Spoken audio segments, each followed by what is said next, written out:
Buenos días a todos. Gracias por su presencia y por asistir a este evento sobre lo que es la innovación abierta, y vamos a tratar justamente innovación abierta desde la perspectiva de algunos aspectos que probablemente quizás no se tengan siempre en cuenta, ¿no?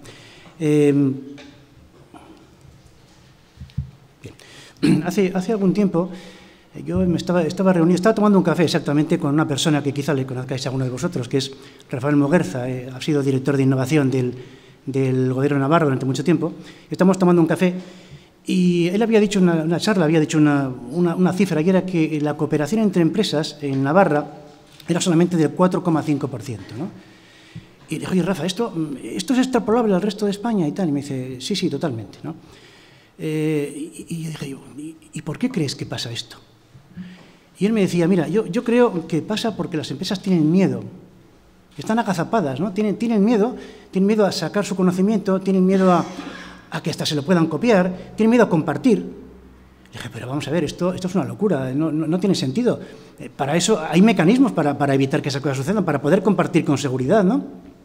Al fin y al cabo, el miedo se cura con conocimiento, y la ignorancia, que me decían, es que también ignorancia, hombre, pues en un empresario es un tanto inexcusable, ¿no? Y claro, entonces empezamos a hablar de este tema, y hoy en día las cosas han cambiado bastante, ¿no? Hoy en día, por ejemplo, en el País Vasco el índice de cooperación entre empresas es del 16,3%. Esto ha ido modificándose.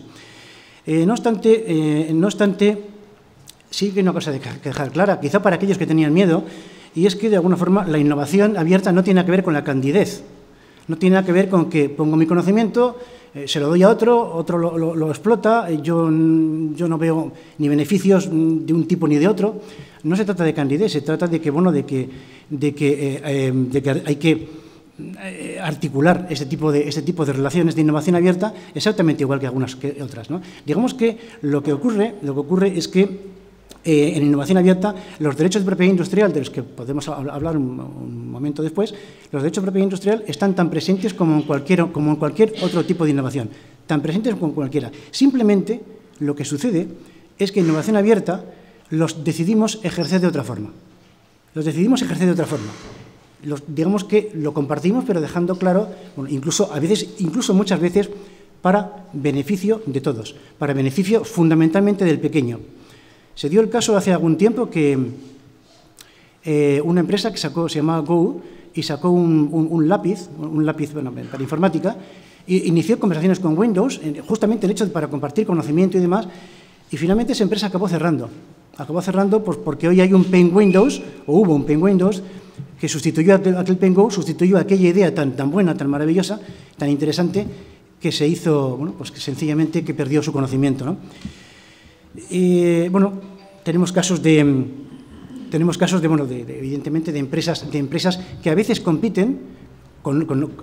están compitiendo con otro tipo de empresas, pero fundamentalmente comparten, porque a veces se comparte incluso con quien estamos compitiendo. Hay muchos casos en la industria automovilística y también en la aeronáutica, en las cuales las empresas comparten, tienen innovación abierta, tienen muchos procesos de innovación abierta, incluso con Nestlé, L'Oréal, y otros muchos, en los cuales se está compartiendo conocimiento, pero lo hacen desde una perspectiva bastante clara en cuanto a aspectos contractuales de los que luego trataremos.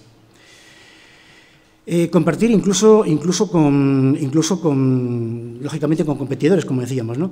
Pero lo importante en este caso es una buena negociación que incorpore lo que es la innovación abierta y unos buenos contratos en la materia, que son insustituibles. Yo a veces, imaginemos que alguien me presta un coche, ¿no? Y, joder, pues le doy las gracias, ¿no? Y, mira, es que el mío está en revisión, ¿me dejas tu coche para ir mañana? Tengo que ir a Guernica, ¿me dejas tu coche? Pues le doy las gracias, pero una de las cosas que miro, desde luego, es si el coche tiene el seguro en regla. Y os parecerá, joder, tío, qué plasta, ¿no? Y encima que te lo dejan, pues sí, pero yo miro si el seguro está en regla, joder, no sea que me arruinen la vida. Aparte que igual también miro las ruedas, ¿no? Pero desde luego que miro si el seguro está en regla, ¿no? Entonces, ¿qué pasa? Pues a veces cuando compartimos, si yo quiero compartir, cambiar mi barco, pues hombre, yo no podré dar un bote a cambio de un yate. Tendré que dar cosas que sean más o menos similares. Cuando yo comparto, tendré que el otro esté aportando a esa especie de joint venture, vamos a llamarle así, que esté aportando tanto o más o menos como lo que yo aporto. Y claro, aquí es donde nos encontramos con unas enormes diferencias. Nosotros, en cuanto a tecnología protegida, estamos en una situación bastante lamentable. Los países que más están en este momento desarrollándose, bueno, pues vemos un poco cómo están en cuanto a tecnología protegida, ante la Unión Europea, ¿no? Vemos que, bueno, que la situación de España es muy parca, con lo cual, de alguna forma, cuando tratamos de compartir algo, estamos tratando de compartir, no siempre, evidentemente, y permitir que caricaturice, se trata también de caricaturizar un poco para llamar la atención, ¿no? Tratar de compartir un bote, tratar de intercambiar un bote por un yate, probablemente no funcione. Y claro, vemos, por ejemplo, también que a veces sucede con demasiada frecuencia que las empresas pequeñas son las que más tienen que aportar. Cuando nos han contado en la Biblia de que David contra Goliat y David era el débil, es mentira, pero que es una mentira. El que tenía la potencia tecnológica era David. Goliat era un memo. No, era imposible que ganara aquel combate, era imposible. Tenía meramente fuerza bruta, no tenía más. Si el auténticamente fuerte era David. David tenía tecnología superior y la aplicó. Tecnología aplicada que superior y derrotó a un enemigo teóricamente muy superior. Derrotó a la gran multinacional, vamos a llamarla así, una pyme, una micropyme, ¿no? Que era David. Es el caso de una empresa que hizo innovación abierta. Es una empresa que inventa que a través de una fruta, una planta que había en Colombia, quiero recordar, en Latinoamérica, la placa bacteriana, a través de un dentífrico que ellos inventan, se ve bastante mejor, con lo cual puedes incidir bastante más un poco a la hora de limpiar los dientes, ¿no? Bueno, pues hizo un acuerdo con la Universidad Norteamericana, pero lo primero que le dio potencia a la hora de negociar con la Universidad Norteamericana fue precisamente tener su propiedad industrial protegida. En ese sentido, hay gente incluso que dice, oye, no, es mejor no tener contratos, que todo fluya. Bueno, es un error, porque realmente los contratos son el medio elemental justamente para poder evidenciar los acuerdos. Si no, no puedes evidenciar ningún acuerdo, ¿no? Y bueno, es equívoca, repito, la idea de que sin contratos la cosa es mejor, porque hay bastantes riesgos, hay riesgos de pérdida de tiempo, hay riesgo de pérdida de información confidencial. Y fundamentalmente, bueno, pues oye, allá tú, pero lo recomendable es que, si yo miro el seguro, bueno, pues alguien que está compartiendo conocimiento diga esto, oye, no, con esto que estamos usando no estaremos infringiendo la propiedad de otro, no la estaremos infringiendo, porque a lo mejor ocurre que sí y tenemos un problema, ¿no?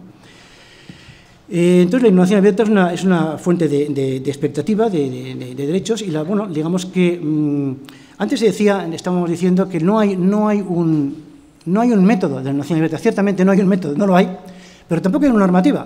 Oye, pues dime el código de innovación abierta, como si pudiéramos citar el Código Civil. No lo hay. La normativa de la innovación abierta se basa en algo tan simple y tan antiguo y tan maravilloso como es la voluntad de las partes.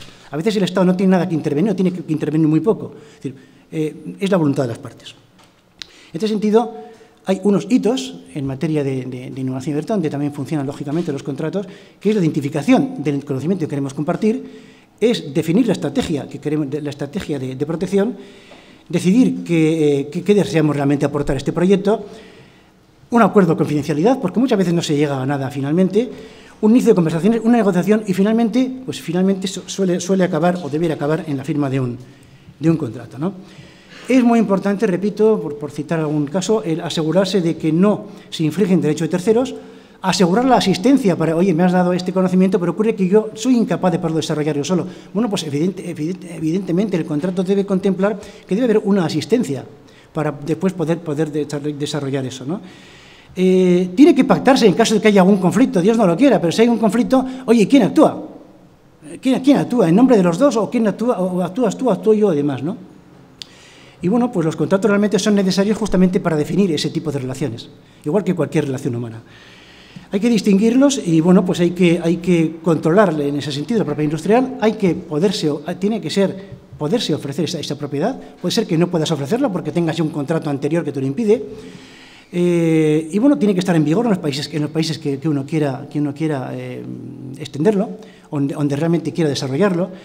Y, pues, lógicamente, debe comunicarse cualquier tipo de problema, pendencia que pudiera haberla, si es que hubiera, sencillamente para que todo funcione y todo fluya como realmente queremos que fluya.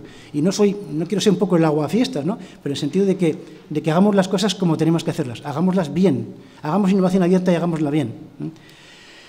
Y bueno, por ejemplo, hay algunos temas que pueden, si estamos transmitiendo, por ejemplo, una patente, que puede ser el caso, pues lógicamente tiene que hacerse por escrito, porque lo dice la ley. y tiene que hacerse, y en caso de que, y es recomendable, esto no es obligatorio, pues es recomendable que además se inscriba en el registro, ¿no? Son aspectos legales que conviene tener en cuenta.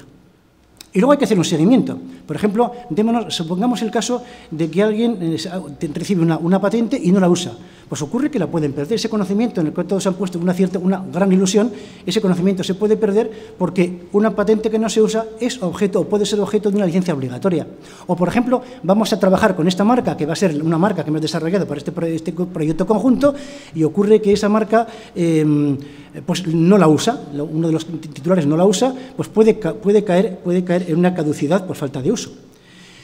Y bueno, si se transmite lo que se transmite es un conocimiento, es un know-how, pues debe estar perfectamente identificado, y si es un secreto, pues deben también tomarse medidas para saber proteger ese secreto. Y luego también una cosa importante, la ley es muy ácida. La ley tiene un problema, y es que a veces te dice que en caso de que no digas nada, se dice lo que dice la ley. O sea, por favor, que no decidan por vosotros. Cuando hagáis un contrato, la ley admite muchos pactos en contrario. Pues pactad lo contrario. Si la ley permite pactar en contrario y os interesa pactar lo contrario, porque si no hacéis un contrato, ¿qué pasa? Pues que estáis sujetos, aunque no lo sepáis, aunque no se sepa muchas veces, estamos sujetos a lo que dice la ley, que a lo mejor es lo que no nos interesa. Y luego una cosa, ya por ir terminando, una cosa que es importante, en caso de conflicto, pues conviene pactar, sobre todo pactar dónde, o sea, cómo resolvemos esto y dónde. No sea que firmemos un contrato donde alguien nos lleve a los tribunales de Miami, pues no sería conveniente, ¿no? Entonces, bueno, pues meramente decir que en el caso de desarrollo conjunto, estos serían los puntos que habría que tener en cuenta, y como idea central, decir que la propiedad industrial y los contratos en la innovación abierta pues son necesarios para prevenir el controlar pues cualquier posible riesgo. Y bueno, pues muchas gracias por vuestra paciencia. Eskerrik asko, José Luis.